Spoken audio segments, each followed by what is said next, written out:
আজকে তাদের দলীয় ইশতেহার ঘোষণা করবে। আমাদের এবারে ইশতেহার হবে জনপ্রত্যাশার বাংলাদেশ।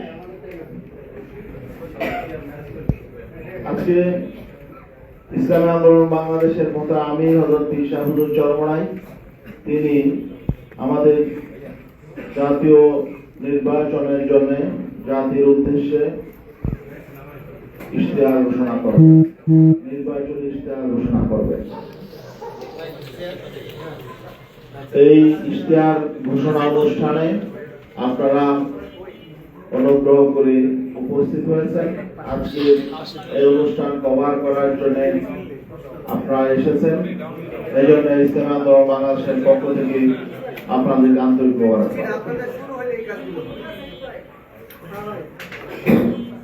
এই জনপ্রত্যাশার বাংলাদেশ শীর্ষক আজকের ইশতেহার ঘোষণা অনুষ্ঠানে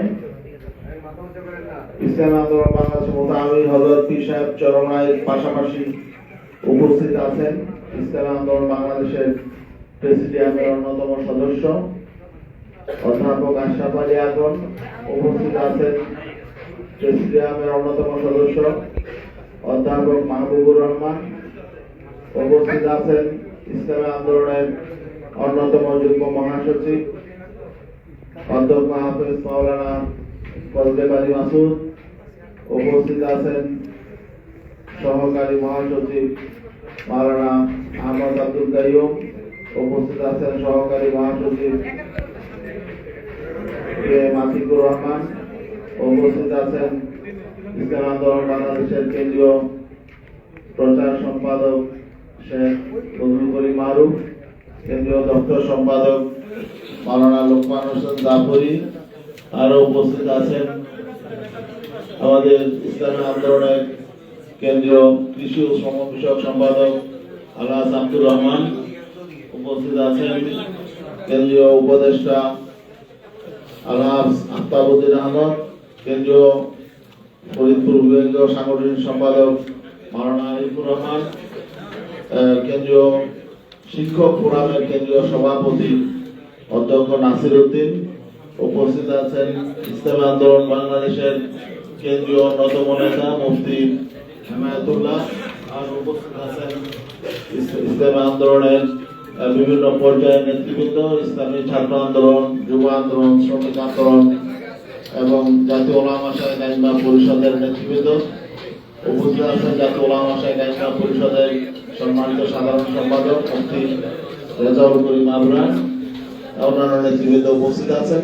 সাংবাদিক বন্ধুগণ, এ পর্যায়ে আজকের এই জনপ্রত্যাশার বাংলাদেশ ইশতেহার ঘোষণা করছেন ইসলামী আন্দোলন বাংলাদেশের মোতামির আমির মুফতি সৈয়দ মোহাম্মদ রেজাউল করিম পীর সাহেব চরমনাই।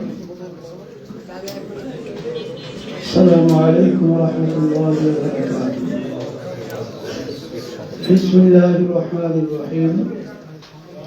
নাহমাদুহু ওয়া নুসাল্লি আলা রাসূলিহিল কারীম, আম্মা বা'দ। প্রিয় সাংবাদিক বন্ধুগণ, আসন্ন ত্রয়োদশ জাতীয় সংসদ নির্বাচনে ইসলামী আন্দোলন বাংলাদেশের ইশতেহার ঘোষণা অনুষ্ঠান আপনাদের উপস্থিতির জন্য আন্তরিক শুভেচ্ছা ও কৃতজ্ঞতা জানাচ্ছি। আপনাদের মাধ্যমে জাতির সামনে আমাদের ইশতেহার তুলে ধরার জন্যই এই আয়োজন। প্রিয় সাংবাদিক বন্ধুগণ, আমাদের ইশতেহারের নামকরণ করা হয়েছে জনপ্রত্যাশার ইশতেহার। কারণ মহান স্বাধীনতার যুদ্ধ এবং জুলাই গণ অভ্যুত্থানের মধ্য দিয়ে যে জনপ্রত্যাশার উন্মেষ ঘটেছে তা রাষ্ট্র পরিচালনায় প্রতিফলিত করার অঙ্গীকার নিয়েই আমাদের এই ইশতেহার। প্রিয় সাংবাদিক বন্ধুগণ, নির্বাচনের মাধ্যমে রাষ্ট্রের পরিচালক ও রাষ্ট্রের নীতি নির্ধারণ হয়, আর নির্বাচনের আগে ইশতেহারের মাধ্যমে জাতির সামনে দলের নীতি ভাবনা ও দেশ গঠনের রূপরেখা উপস্থাপন করা হয়।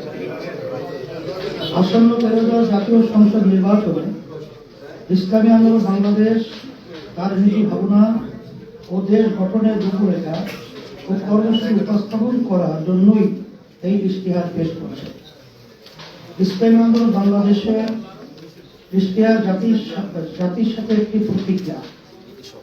আপনাদের সমর্থনে রাষ্ট্র ক্ষমতায় অধিষ্ঠিত হলে, আল্লাহ রহমতে এবং আপনাদের সমর্থনে রাষ্ট্রীয় ক্ষমতায় অধিষ্ঠিত হলে এই ইশতেহারের প্রতিটি ধারা বাস্তবায়নে ইসলামী আন্দোলন বাংলাদেশ দৃঢ় প্রতিজ্ঞা থাকবে ইনশাআল্লাহ।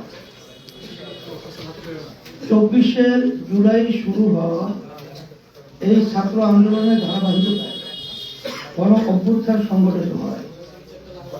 2000-এর বেশি মানুষের মৃত্যু, হাজার হাজার নাগরিকের বন্ধুত্ব ও অন্ধত্বের বিনিময়ে জুলুমশাহীর পতন ঘটে। আমরা মহান স্বাধীনতা যুদ্ধ ও দেশের গণ অভ্যুত্থানে অংশগ্রহণকারী আহত আত্মোৎসর্গকারীদের প্রতি সম্মান ও শ্রদ্ধা জ্ঞাপন করছি। প্রিয় সাংবাদিক বন্ধুগণ, ইশতেহারকে আমরা 3টি অধ্যায় উপস্থাপন করছি। রাষ্ট্র গঠনে আমাদের নীতিগত অবস্থান, রাষ্ট্র সংস্কারে আমাদের পরিকল্পনা, খাত ভিত্তিক উন্নয়ন পরিকল্পনা।